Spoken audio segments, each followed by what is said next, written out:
Alright, today I'm going to show you how to do the Bstaley tune with the O-rings in front of your valve to get a flatter shot string, or your power curve will be flatter.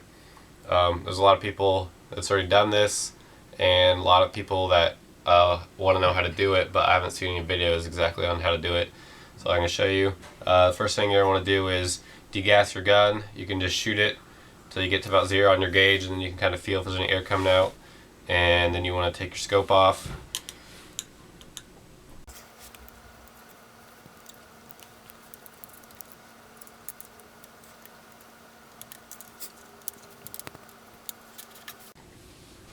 And set your scope to the side.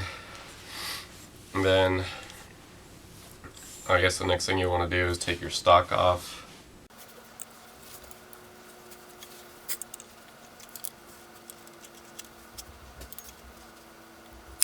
And lay your stock to the side.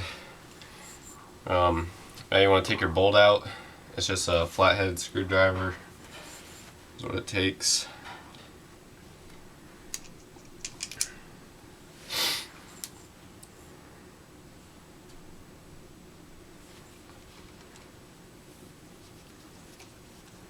You take that rear kind of plug out. And that comes out.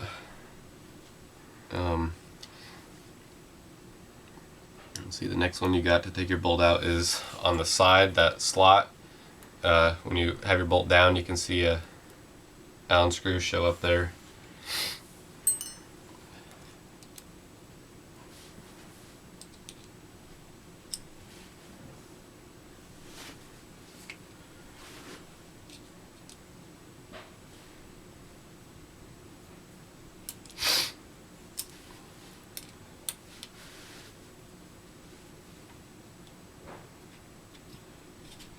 And there's a little bushing on this screw. You don't want that to fall off down into your gun, so kind of dump it out, and you can see it's on there like that. So keep that together. Now your bolt should just slide right out. Alright, the next thing I suppose we'll do is take your shroud off. I like to dump the baffles out first. And then you just screw your shroud off.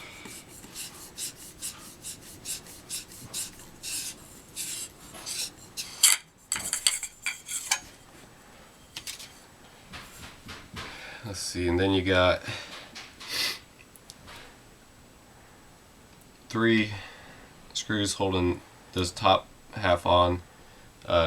The first one straight down from that plug that you took out.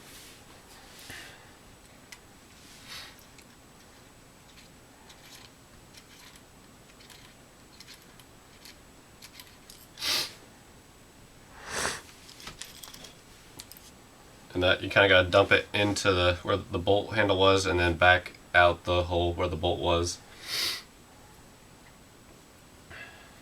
And then you got 4 screws in the front half. The 2 on top you leave alone. It's the 2 on the sides that you take out, and those are the same size wrench.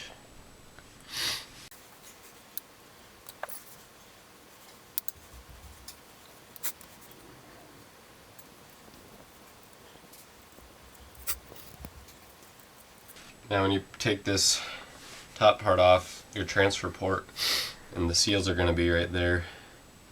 So you want to make sure you got both of them. This time my transfer port stayed in the top half, last time it stayed in the bottom. But you can take it out. There should be a seal on the top and on the bottom. Mine stayed in there, so I'm just going to leave it in there. It's in there pretty good. Alright, now you need to take the rear screw out behind your trigger. There's a screw back there, and you take that out. Right, this is under spring tension from your hammer spring, so you kind of want to hold your thumb over it.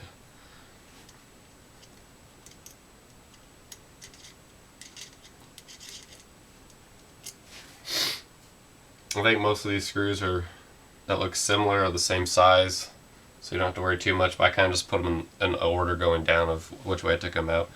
And then this back cover will come off. You got your hammer spring there. And then to get your hammer out, there's a screw on top here in the slot where it slides. And you need to take that screw out.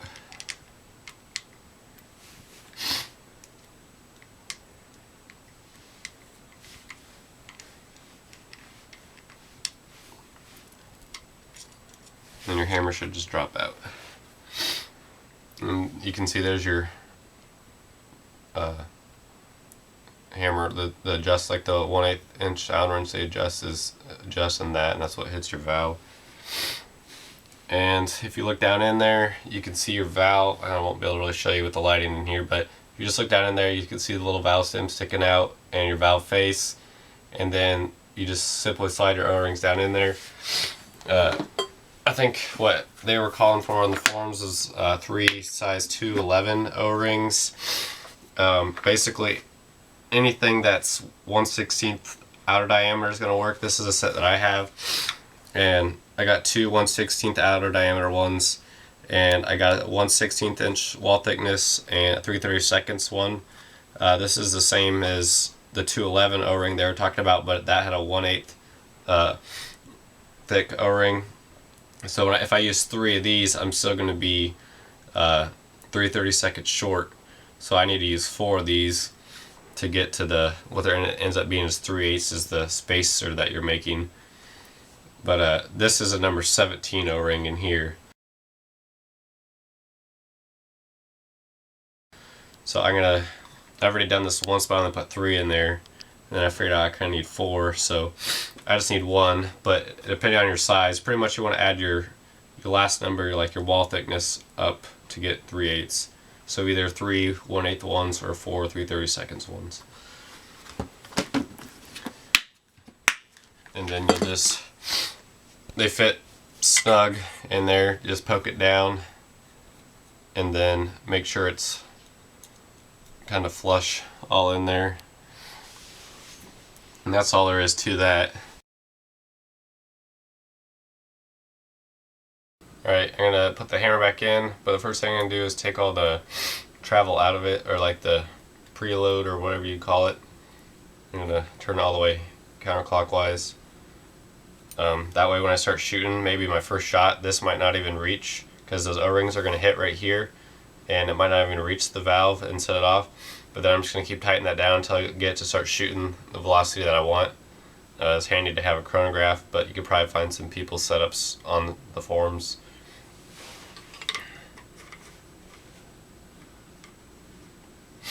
Well, you just stick that in there, and your little screw goes in the rear hole.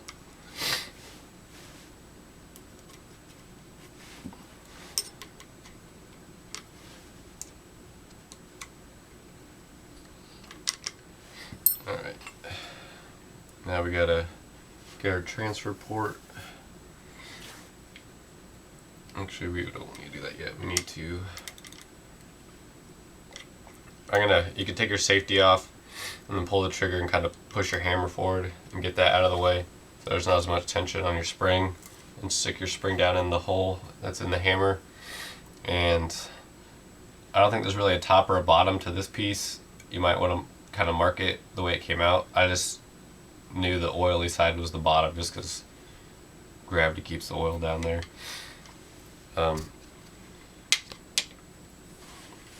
You gotta kind of hold that in and put your screw in there.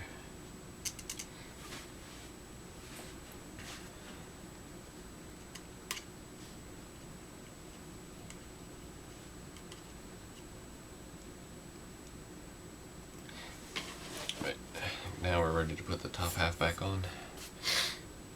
So make sure you have your seals for your transfer port. I got my top one on the port itself, and then the bottom one's down in there.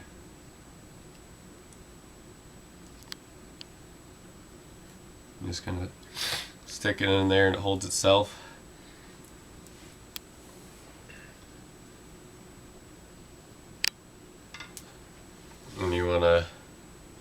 Carefully line everything up there. And it should drop on there.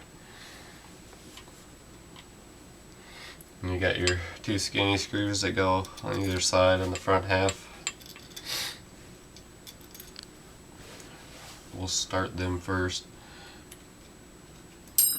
Oops.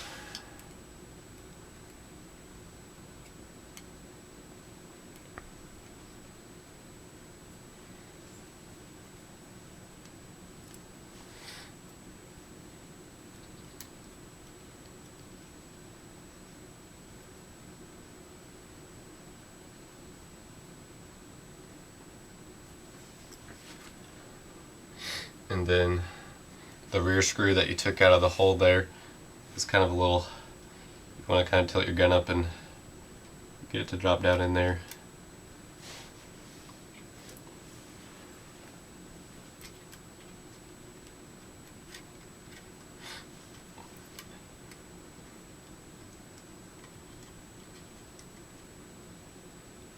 Now I'll go back to the front and tighten these up.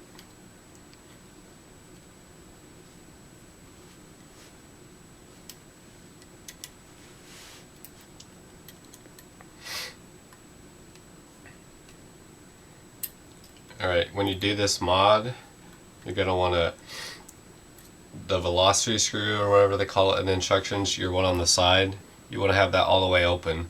So there's a little set screw in the front, you take that out, it's really small so don't lose it, and then underneath there's another one, and that's the one that controls how much the opening is for your transfer port. So you want to tighten it all the way, turn it clockwise until it bottoms out, and then go back at least 4.5 turns, and that's all the way open. You don't need to go past that because it's not going to change anything. So about 4.5, maybe 5, and then put your set screw back in on top of it and tighten it down. Mine's already set to about 4 3/4 turns out, and then the set screw is on top. So now we need to put our bolt back. So we just take your bolt, put it in there. This screw is, for me last time, was a little hard to get started. Kind of just look down in there and see where it needs to go.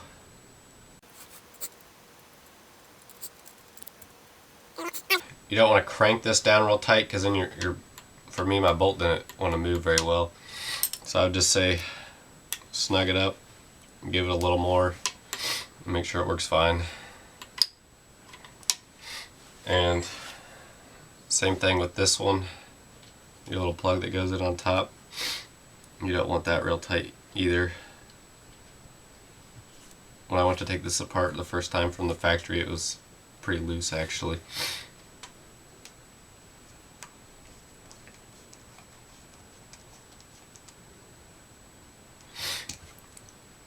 See, I tightened it down, not even very tight, and my bolt's pretty tight, so I'm going to back that off a little bit, about 1/3 of a turn. It feels fine. And you can put your shroud back on. You kind of want to put it on the way you took it off.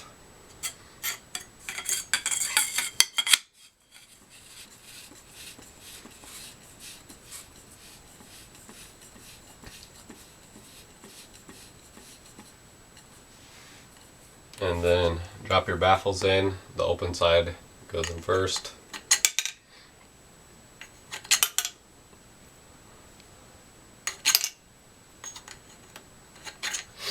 Then your O-ring and your cap.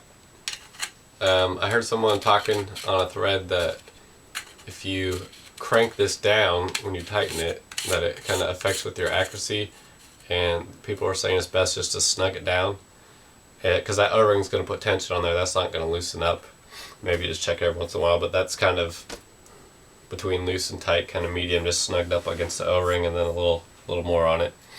And then the last thing to do is put your stock back on. Just kind of line your trigger and your gauge up in there.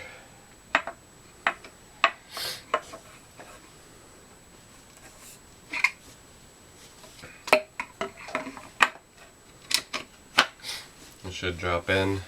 And you got your one screw that goes in there.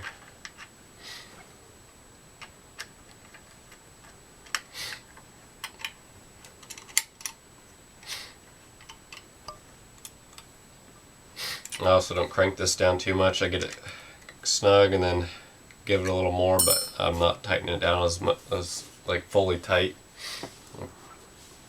And then just gotta put your scope back on. You might wanna, before you take it off, maybe make like some witness marks of where you had it. Or when I first did it, I had it just flush with the ends. Then I put it back on and moved it back a little bit so my scope cam would sit on there nicer. But